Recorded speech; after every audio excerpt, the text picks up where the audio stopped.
Welcome to the Salmon Runs YouTube. Enjoy the video. You begin by confirming the device model and OS version so you know which settings apply. Once done, check for pending OS or carrier updates and install them. These often fix sensor or power bugs. Make sure auto lock is extended to at least 5 minutes while you test, and turn off any third-party screen apps.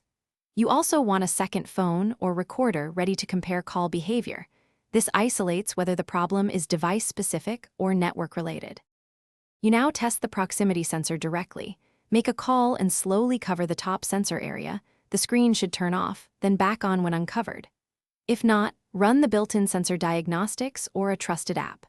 Next, inspect call and display settings, disable any setting that forces screen off during calls, and add your dialer to battery optimization exceptions so the OS won't kill it. If the issue started after installing an app, uninstall it temporarily and retest to rule out interference. You finish by clearing the dialer app cache and data, then reboot and test. If that fails, reinstall or switch to another dialer app. Boot into safe or guest mode to see if third-party apps are causing the shutoff. If the proximity sensor is dirty, gently clean the area. Dirt or a screen protector can trigger false readings. As a last resort, backup data and perform a factory reset.